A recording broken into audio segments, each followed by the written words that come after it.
बिस्मिल्लाहिर्रहमानिर्रहीम, अस्सलाम वालेकुम। आप इंटरनेशनल प्राइम टाइम न्यूज़ देख रहे हैं। मैं हूं कैसर खान। बहुत सारी अपडेट्स ईरान को लेकर के, अमेरिका और यूएसए को लेकर के, इसराइल को लेकर के बात करने जा रहा हूं। यहां पर इस टाइम जो फ्रस्ट्रेशन नज़र आ रही है वो नज़र आ रही है अमेरिका की तरफ से, और वो कह रहा है कि आप फोर्सफुली किसी भी तरीके से आप फौरन सीज फायर करें। 45 दिन का सीज फायर जो मांग रहा है, उससे पहले उसने 48 घंटों का सीज फायर मांगा था, लेकिन ईरान ने नहीं दिया उसको, और वो मुसलसल अपने जो उसके जो मिसाइल्स हैं वो दागते रहे मुख्तलिफ जगहों के ऊपर इसराइल में, लेकिन वो नहीं हो सका। उसके बाद अब वो कह रहे हैं कि 45 दिन का आप सीज फायर करें। अब क्या रीजन है इसका, ये आप समझ सकते हैं कि अमेरिका इस टाइम फ्रस्ट्रेशन का शिकार है, और जो मीडिया में खबरें आ रही हैं कि जी डोनाल्ड ट्रंप मर चुका है या वो एडमिट हो गया है, तो इन बातों से मैं इख्तलाफ करता हूं। ना तो मुझे उसके मरने के ऊपर इस टाइम, मतलब मरना सबको है, मौत बरहक है, इस टाइम जो है ना तो मुझे उसके मरने पे कोई खबर है और ना ही मैं उसकी बीमारी को मानता हूं। दोनों सूरतों में यह मामला गलत है। और तीसरी बात अगर आप करेंगे कि उसको अरेस्ट कर लिया गया है, होम अरेस्ट कर लिया गया है, उसको गायब कर दिया गया है, ऐसी भी कोई बात नहीं है। इस टाइम डोनाल्ड ट्रंप के मुताबिक मैं समझता हूं कि हम रूमर्स सुन रहे हैं, इससे ज्यादा बढ़कर है नहीं, लेकिन वो परेशान है। हाँ, यहां तक बात ठीक है। अच्छा, इसके अंदर बहुत सारे फैक्टर्स हैं और मैं इसको आगे लेके चलूंगा तो आपको समझ में आता रहेगा। हम हर चीज को ओपन करेंगे। यहां पर अमेरिका का जंग बंदी के लिए आखिरी मौका, ईरान की जानिब से मनफी इशारे। ईरान कह रहा है मनफी इशारे, ईरान दे रहा है मनफी इशारे कि आई एम नॉट इंटरेस्टेड, और अमेरिका का जंग के लिए आखिरी मौका। ईरान के हाथ में आ क्या गया है? ईरान के पास ऐसा क्या है जिसका खौफ है अमेरिका को कि जंग बंदी होनी चाहिए, मजीद नहीं होना चाहिए एक्सलेशन। एक बात, कुछ है ईरान के पास ऐसा? ईरान के पास कहां से आया, किसने दिया? ये बातें अगर मैं अपने मुंह से बोलूंगा तो शायद कोई वजन ही ना हो। आप बोलेंगे भाई कहां से लाए हो, सुनाओ, बताओ।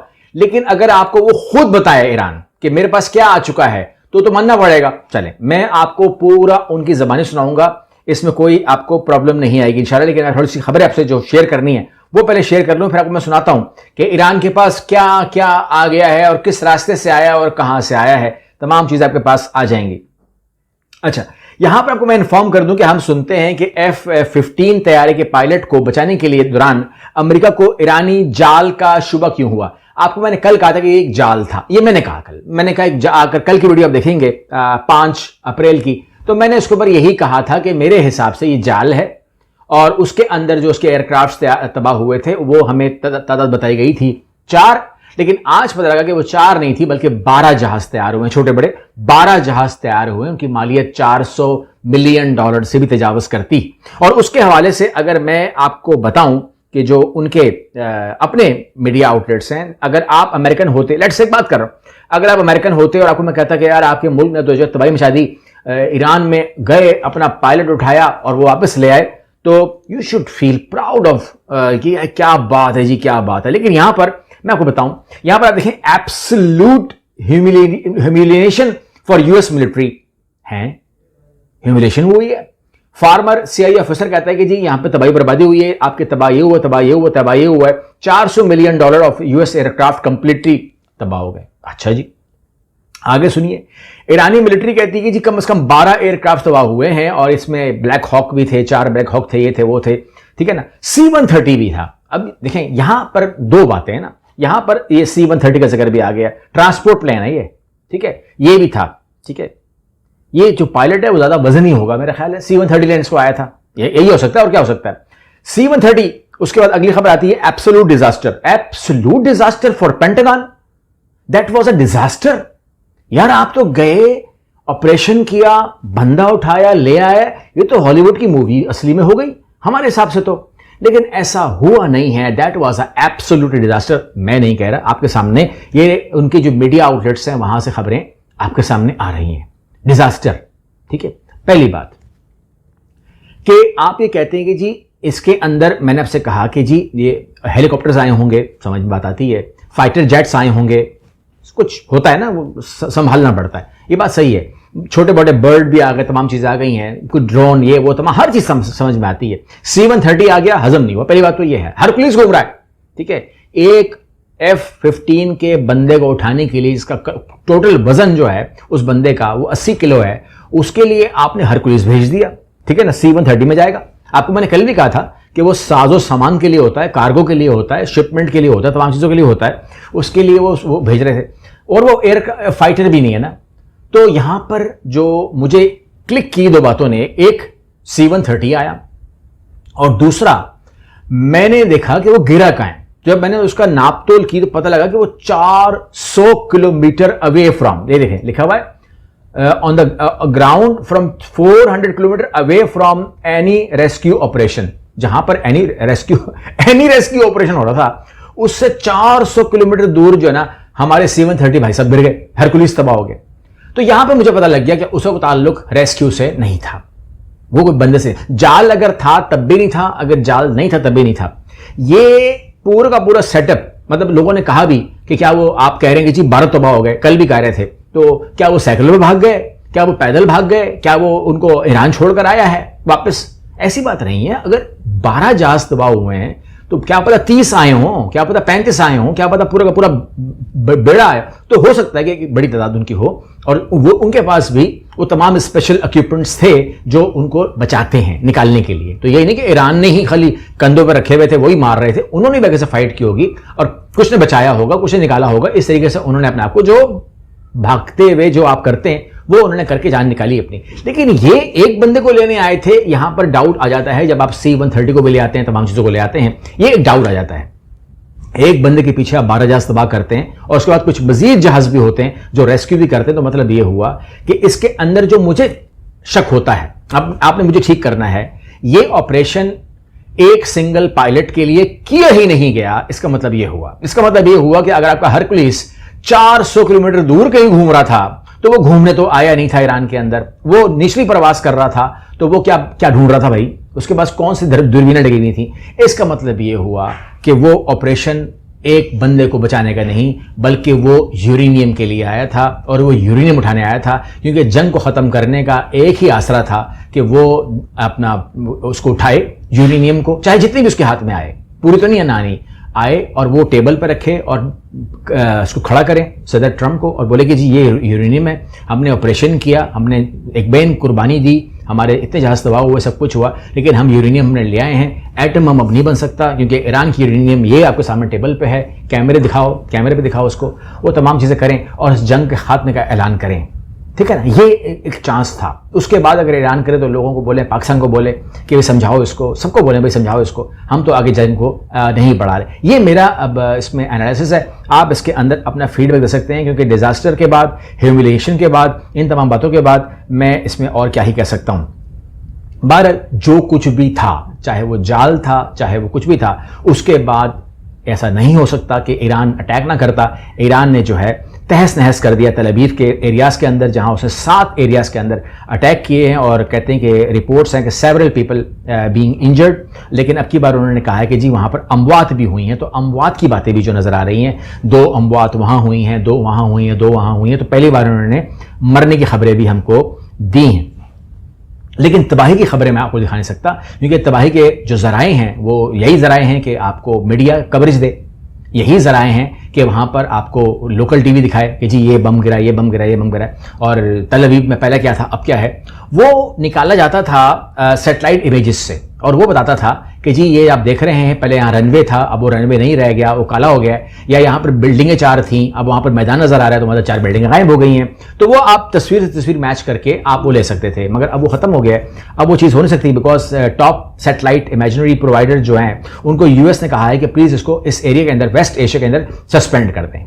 तो फॉर अ टाइम बीइंग आप ये जो करंट सिनेरियोज के तस्वीरें हैं ये मत दिखाएं। मतलब ये हुआ कि अगर अमेरिका बोल रहा है मत दिखाएं, तो मतलब ये हुआ कि अमेरिका की अपनी प्रॉपर्टी और इसराइल के अंदर जो है डैमेजेस वो इतनी सवेयर हैं कि वो एक ये जरिया था हमारे पास, उसको भी उन्होंने बंद कर दिया है। अब सैटेलाइट इमेजेस भी नहीं आएंगी, तो you can not find out satellite firm plan lab to वो बंद कर दिया, वॉर इमेजेस को नहीं दिखाएंगे आप।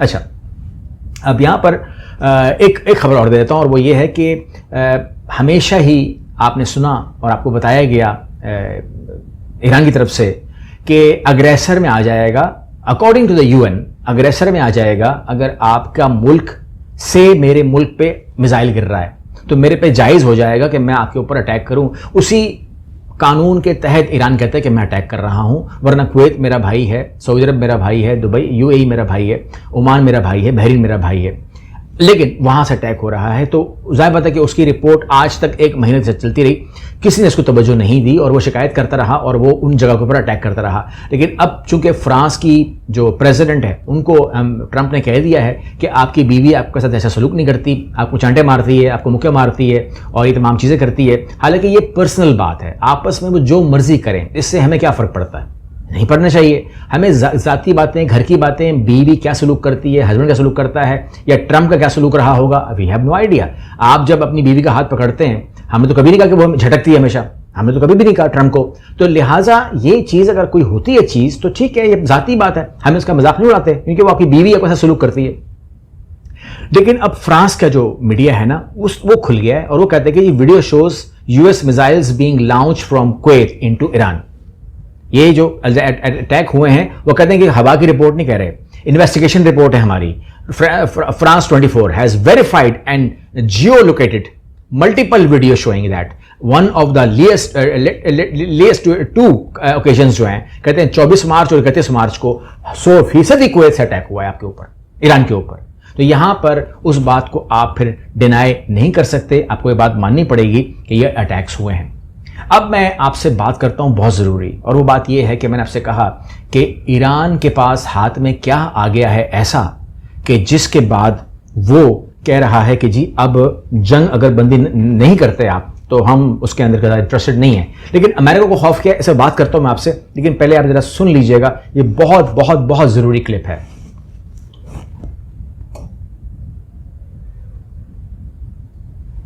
जो इंशाअल्लाह मुसलमानों के लिए तो बहुत अच्छी खबर होगी और ईरान के दुश्मनों के लिए दहशतनाक खबर होगा।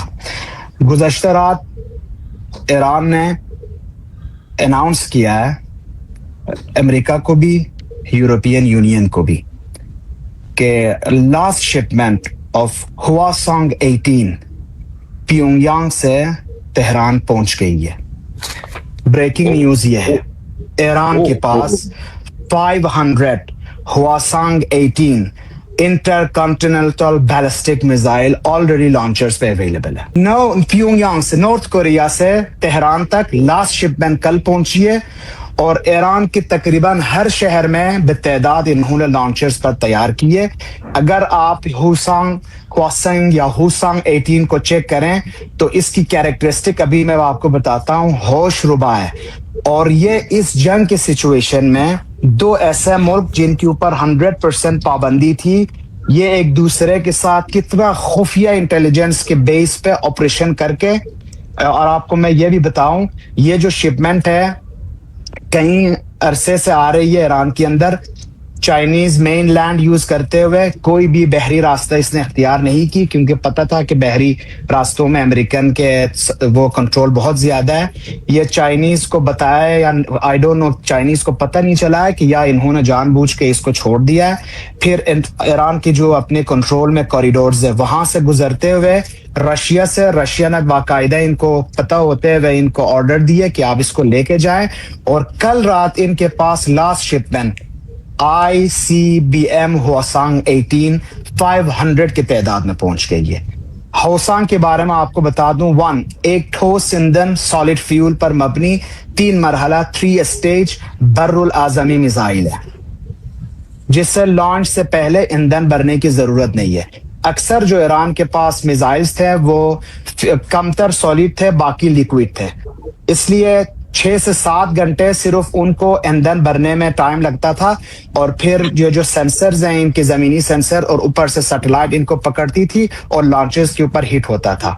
आपको बताऊं, ये हवासोंग 18 सॉलिड फ्यूल सिर्फ 2 मिनट में तैयार होता है, रेडी टू फायर। 2, इसका जो लॉन्च प्लेटफॉर्म है ये रोड मोबाइल लॉन्चर है, TEL, और इसको मुसलसल हरकत करते हुए आप छुपा सकते हो, इस शहर से दूसरे शहर, इस महल्ले से दूसरे महल्ला, और सिर्फ 2 मिनट में आप इसको फायर कर सकते हैं। वेरी इंपॉर्टेंट बात, इसकी रेंज मिनिमम 15,000 किलोमीटर है।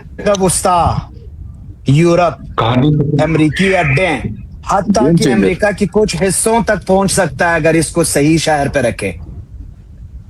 गाइडेंस सिस्टम, यह सिर्फ इनर्शिया नेविगेशन सिस्टम का नहीं बल्कि नॉर्थ कोरिया ने एक बहुत ही जबरदस्त स्टेलर नेविगेशन सिस्टम डेवलप किया इसके ऊपर। आप इंसानों को शायद फरीब पे ले आ सकें, आप उनको हो सकता है कि आप फरीब दे दें, लेकिन कोई सितारों के साथ गद्दारी नहीं कर सकता। तो ये स्टेलर नेविगेशन है, इसमें जीपीएस से आजाद है, ये ना तो जैम होगा ना स्पूफ किया जा सकता है। 5, एक्यूरेसी इसकी 100 to 150 मीटर है, जिसको सर्कुलर एरर प्रोबेबल कहते हैं, CEP, मतलब 15,000 किलोमीटर तक ये जाएगी और इसका मैक्सिमम जो एरर होगा वो होगा 150 मीटर। लॉन्च और रद्द अमल तो मैंने ऑलरेडी आपको बताया। वॉरहेड की खुसूसियात बता दूं, that is a मैन्यूवेबल re entry vehicle, MARV। इसका मतलब यह है कि हाइपरसोनिक की रफ्तार से ये जब टाइम पहुंचे ये अपना मकसद चेंज कर सकता है, डायरेक्शन चेंज कर सकता है। एरो 3 एंड थॉट सिस्टम इसको नहीं पकड़ सकेंगे। 8, स्ट्रेटेजिक किरदार और सबसे इंपॉर्टेंट बात, बुनियादी तौर पर नॉर्थ कोरिया ने हवासांग 18 ICBM को जौहरी वॉरहेड ले जाने के लिए डिजाइन किया था और मैन्युफैक्चर किया था, लेकिन रिवायती वॉरहेड भी इसके साथ जा सकते हैं। अच्छा, इसकी जो तफसील है वो तकरीबन इन्होंने कोई 25-30 मिनट ब्रीफिंग दी है इसके ऊपर, कंप्लीट की है, लेकिन आपके लिए काफ़ी है। मैं समझता हूँ कि आप समझ चुके हैं कि अब ईरान के पास जो है वो बैनुल बर्र आज़मी मिज़ाइल ऑफिशियली मौजूद है। तादाद 500 है और 15,000 का मतलब ये है कि अगर वो लोकेशन को ठीक रखते हैं तो वो अमेरिका तक पहुंच सकता है, दुनिया के किसी भी कोने पे आप उसको लगवा सकते हैं। जौहरी वॉरहेड के लिए ये बनाया गया है और ये जौहरी यानी कि एटमी वॉरहेड के तौर पर इसको आप यूज़ करवा सकते हैं। इसके अलावा इसको आप पकड़ नहीं सकते, थार्ड इसके सामने बेकार है और इसकी अपनी थॉट प्रोसेस मौजूद है। सितारों से आगे जहां और भी हैं वाला मामला है इसका, और तमाम चीज़ें आपके सामने अब क्लियर हो चुकी हैं। अगर अमेरिका इसके साथ थोड़ी सी ज़्यादती करे या आप कहते हैं आग के गोले में चेंज कर देंगे या ये बना देंगे या वो बना देंगे, तो ये बेहतरीन आप समझ सकते हैं इस बात को कि ईरान के पास इस टाइम 500 की तादाद में नॉर्थ कोरिया की मदद से वाया चाइना एंड रशिया जो चीज़ें पहुंच रही हैं, जो चीज़ें पहुंची हैं, मतलब ये हुआ कि एक रास्ता, तो मैं सिर्फ यही नहीं कह रहा कि दुनिया ने एक बात समझ ली है कि अगर नॉर्थ कोरिया की चीज़ बाय रोड ईरान पहुंच रही है और उसमें इशारतन बात कर रहे हैं कि रशिया या चाइना या तो खामोश हो रहे हैं या तो वो करने दे रहे हैं, या तो अगर मुझसे पूछेंगे, अगर मैं ओपनली मुंह से बोलूं तो या तो फैसिलिटेट कर रहे हैं, तो आप समझ सकते हैं कि ईरान के पास असले की कमी होने वाली नहीं है। और मतलब ये हुआ कि शुरू में हमने बात की थी कि Russia is there, China is there, North Korea is there, ये तो हम पहले ही कह चुके हैं, लेकिन ये रास्ता जो है ईरान ने खुद बताया है कि हमारे पास ये रास्ते भी हैं और हमारे पास वो चीज़ें भी हैं जो तहस नहस कर सकता है। और सोचिए, मैं दूर की बात नहीं करता, लेकिन अगर ये जो जिन मिसाइल की ये बात कर रहे हैं, अगर वो मिसाइल जिन एरियाज, मतलब आप फॉर एग्जांपल एक खौफ था सबके दिलों में या एक शक शुबा था कि इनके पास 2000 रेंज से ऊपर कुछ नहीं है, अब तो वो अपने मुंह से बता रहे हैं कि वी हैव 15,000 रेंज, ठीक है। और क्या क्या इनके पास होगा, मुझे तो अब वो भी लग रहा है जिन बातों की खतरे और खदशे लेके चल रहा है अमेरिका, मुझे तो ये लग रहा है कि अब वो तमाम खदशे जो है वो उसको पूरे समझें। मेरा नहीं ख्याल कुछ रह गया है। अगली वीडियो मिलते हैं। अल्लाह हाफ़िज़।